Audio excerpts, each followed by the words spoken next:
Morning everybody, welcome back to another video. Today we're shipping a load of steers, so I'm just in our big steer corral. We're gonna pick the 40 biggest steers out of here and they're gonna go on a liner in about an hour and a half from now. Then once we've done that, we're gonna continue to scoop the straw pack out of these corrals. We did the slop last week, dried the corrals up quite a bit, and now we're gonna take out the straw pack. Come on guys. Hey. Got them all out. We'll sort them out in the chute system over there. Pretty nice morning.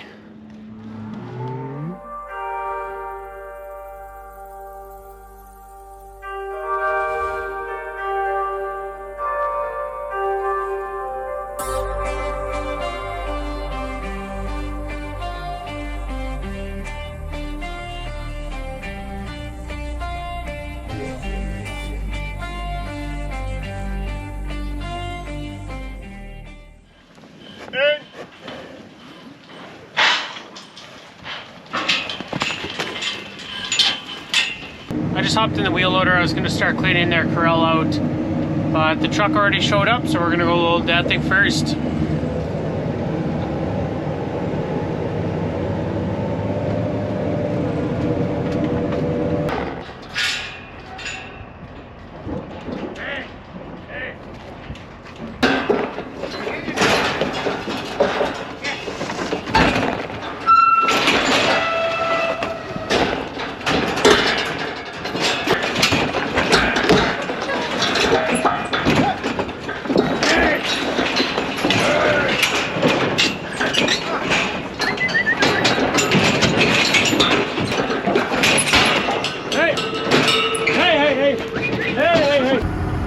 So that's the Catliner that picked all the steers up this morning. It's got two levels, one on top, one on the bottom, and then two compartments on the front and the back of that trailer. So pretty sweet. There's 40 steers on there. We still got a bunch of heavy boys right here too that need to go pretty soon, but the biggest 40 are on that truck. Well, that was a nice morning workout, loading that liner. Those steers were pretty rammy, had to go back and forth a couple times, but we got that truck loaded anyway. We're gonna start cleaning this corral out now since the steers are out of here. What's nice about the bigger corrals on the feedlot is I can drive that manure wagon and tractor all the way in here and make a whole loop. I don't have to back in through this narrow gate here, which is awesome.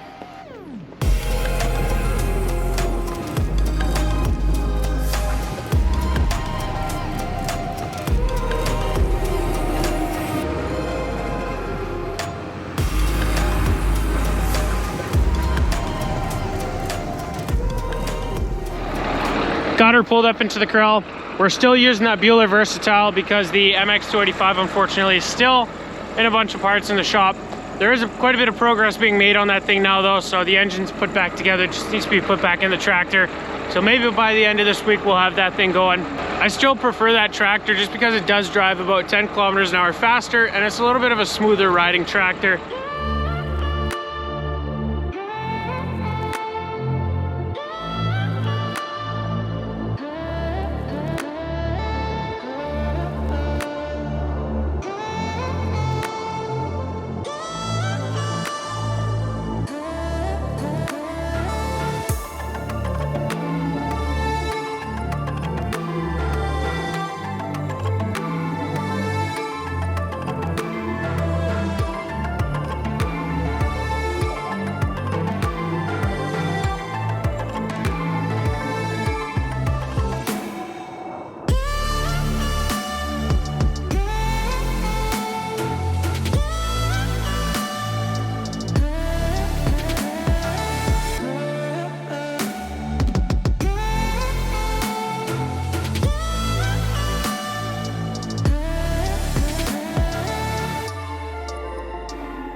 The field that we're hauling to today we call 21, and that's because it is part of section 21. It's the only quarter we own in this section, but it's probably one of our poorest fields here because it's super sandy. The soil is light, it's not dark heavy soil, and usually the crops we get off of this field are pretty poor as well.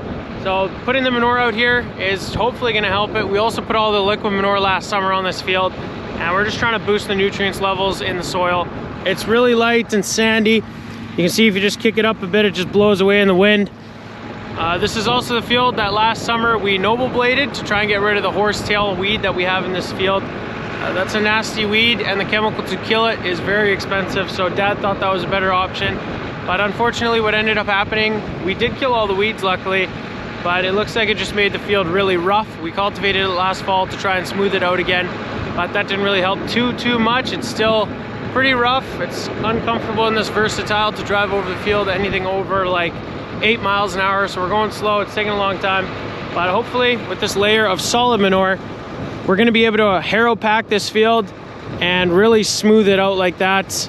And because there's going to be so much solid manure material on this field, it's hopefully not going to blow, and we won't wreck the field too bad. So that's the goal this spring: get all the solid manure on this 160 acre piece of land, and then get alfalfa established on it.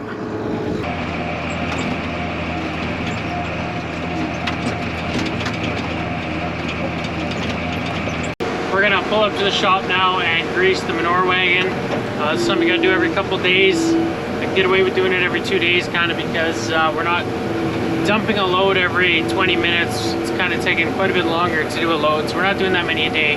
I also like to do it kind of, you know, in the later afternoon when it's as warm as possible in the day. Then it's around 10 degrees. It's still pretty cold in the morning, like -5. So if I wait till now, it's a bit nicer to do that kind of maintenance.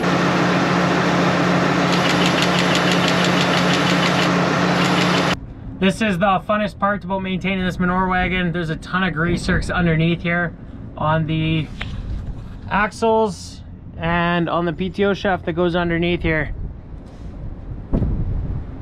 But that's just part of maintaining the piece of equipment, keeping it in good condition for a long time, so you gotta crawl under here.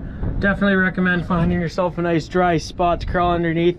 Best case scenario is some concrete, and then you can get a dolly and just roll underneath it. I don't have any open shop space that I can park this thing in though. This will be just fine.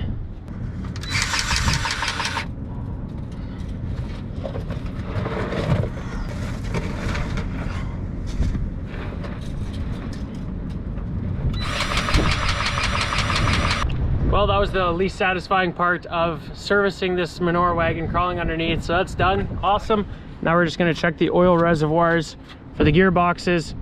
There's a little sight glass on both of them, so we can see this one's still good, and the other one is back here covered in crap,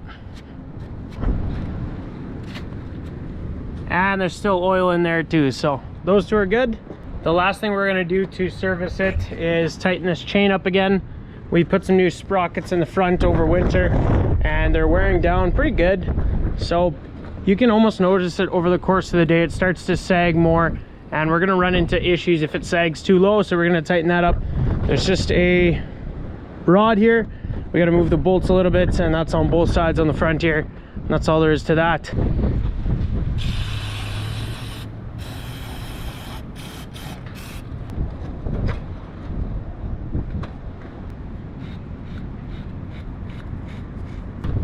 So we just use this little Knipex plier here to move this bolt, and that's what actually moves the rod forward and pushes the entire chain forward and tightens it up. We just don't have a wrench that fits nicely in between here. Don't really know why they made it like this.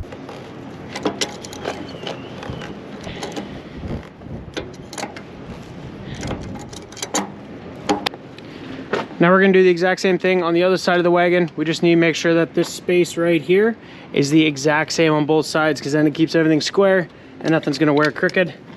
So we take the All-American tape measure here, 3 7/8 of an inch. Do the exact same on that other side. Right on the money. Now we just got to retighten this bolt up with the big wrench. We'll be good to go.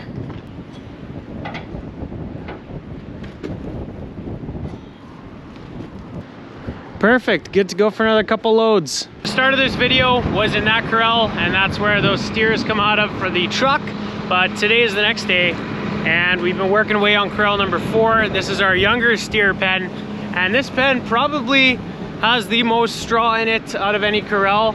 There's a couple factors which would make one corral have more manure than the other. Obviously, overcrowding. If there's a lot of animals in there, they're gonna crop more. There's just gonna be more manure in there. for that reason, but also we like to put bedding in more often for these smaller, younger animals in the feedlot. Those little heifers that just come out of that Reno barn or our calf barn, and the steers are in this corral that just come out of the barn. So we like to, when it's cold, pretty much every day, or if it snows every day, put bedding in these corrals just to keep it easy on those younger calves. The older cows, they can handle a lot more stress, so we're not as on it with them, but for the younger calves, we always are. So this corral has a ton of manure in it. I thought we were gonna be able to get it done today, but as the day goes on, it seems more unrealistic every hour. We'll keep hammering away at it though.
We're taking a little break from spreading manure over our fields, and I just drove to a new road. This road is probably 3 miles, so like 4.5 kilometers away from our farm, but it was built up last summer and the ditches are completely exposed in the sand. Today was a really windy day and a lot of the sand in the ditches started blowing all over the place. So we're gonna put a load of this solid manure on it to try and stop it from blowing. I don't know if you guys can really see it. All this lighter stuff there is all sand that blew over the road. I spread manure there the other day and it just covered it up. So we're gonna go put the solid manure on this exposed sand right here.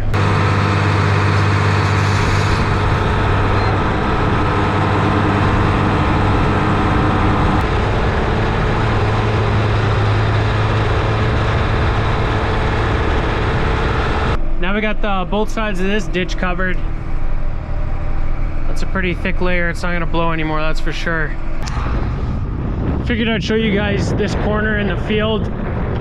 This is probably the worst blowing that I've ever seen, or wind erosion in a field that I've ever seen. You can tell, like in the washouts here, it's probably almost a meter blown out, and it only really stops till it gets to some wet soil, some wet sand. As soon as the top dries, it blows off again. It's unreal how much sand is blown away from here. This used to be alfalfa, so it probably came up to my knees or even higher where the sand level was, or the field was, but it just completely blew out of here and it's just a massive hole now. So what a lot of Saskatchewan is, light sandy soil that just blows away in the wind, and Saskatchewan happens to be a really windy place, so you see that happen more often, especially when guys don't really care about it and then they take whatever is covering that field, they shave the crop right off like we often do, and you start to see blowing. You just got to treat the field appropriately and respect the fact that it can start blowing. But that is going to be it for today's video, guys. If you enjoyed, be sure to hit those like and subscribe buttons down below, and I hope to see you guys in the next one. Thanks for watching.